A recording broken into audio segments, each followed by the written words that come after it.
Hello guys and welcome to SteveKnows. I have some amazing virtual reality news stories today. We have virtual reality wins, virtual reality firsts, and some even more epic stories. We are also halfway through the giveaway, so if you want to win an Oculus Quest or a Rift S or anything else, subscribe to the channel and there is a link down below on how to enter. So let's get started on the virtual reality news, and first from the sponsor. The Oculus Link cable allows you to connect your headset to your gaming PC via a wired connection, allowing you to play some of the best PSVR titles around. It's a fraction of the cost of the official Oculus Link cable from Facebook, and I've had one since day one and had zero issues. The 5-meter one may be out of stock, but it is soon to be restocked by the end of the month.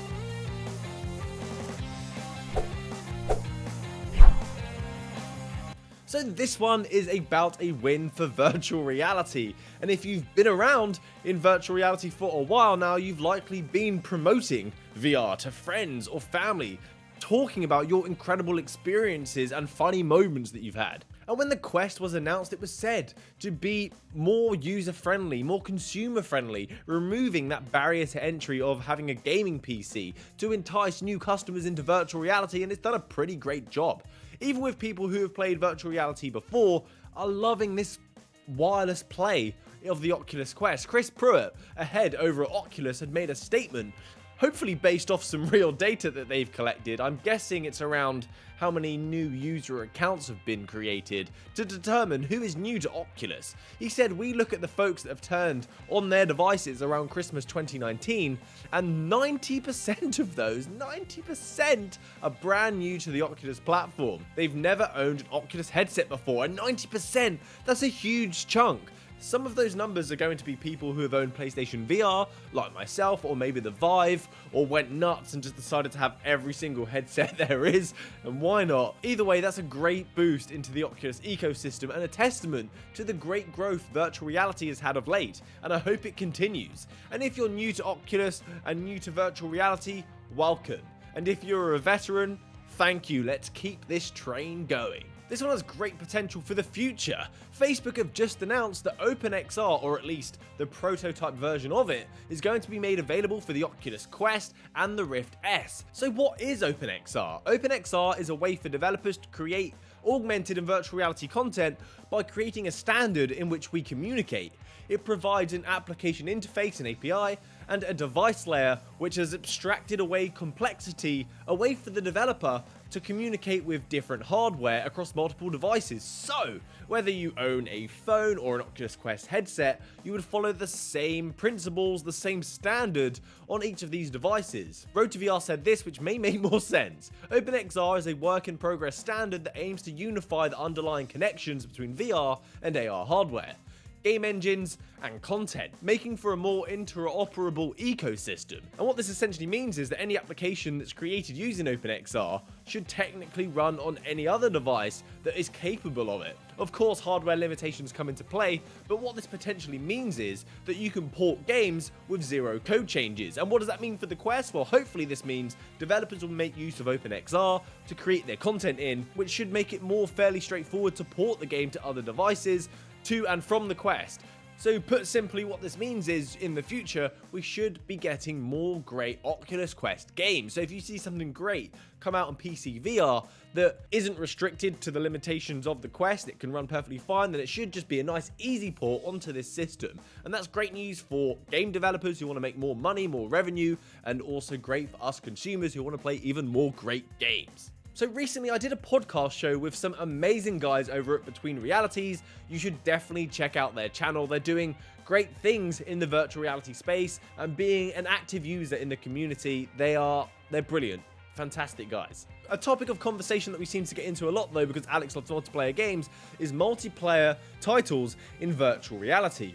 And something just dropped on SideQuest that may interest you guys if you like multiplayer games. This one is pretty interesting, and it's called Lazer Storm Arena Client. And if you've got friends who own a Quest as well, this is a must-have, a must-have.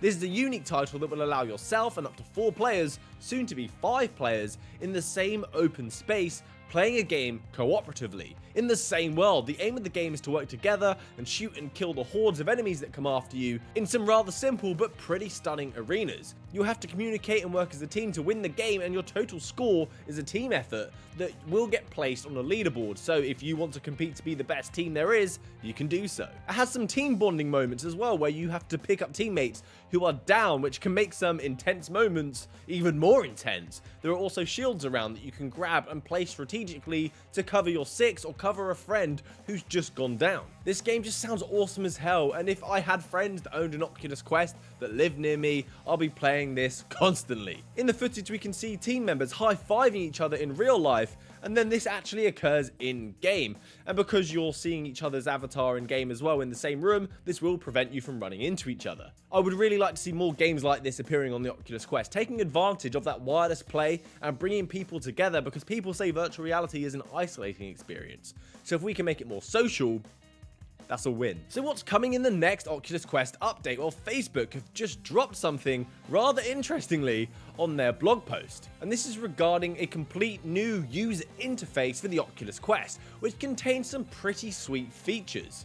The Oculus Quest is already an incredibly user-friendly device, so it makes sense that they want to keep driving in that direction, keep pushing for improvement. It's not even a year old, so I'm impressed to see these kinds of changes so fast. So the first thing is, let's look at the new home design. We have icons, not text, that should let us know what each menu contains. It will also have a frequently used app feature. Instead of what we have now when we turn on our headsets and we jump in, we're going to have our most recently used. This will have our most frequently, which is pretty handy. The design is still grey, but better. So the next is regarding overlays. Before, when you were in an app or you were in a game and you'd press the home button to check something, it would take you out of your game back to your home, and then you would interact with the menu in front of you, and this would break the immersion. A small issue, but it did oddly bother me. Now the menu will be overlaid, so when you're in a game and you press that home button, it will pop up and overlay the title instead of taking you out. So this makes the experience much more seamless for your quick checks, or perhaps you want to invite a friend to a party of the game that you're actually playing.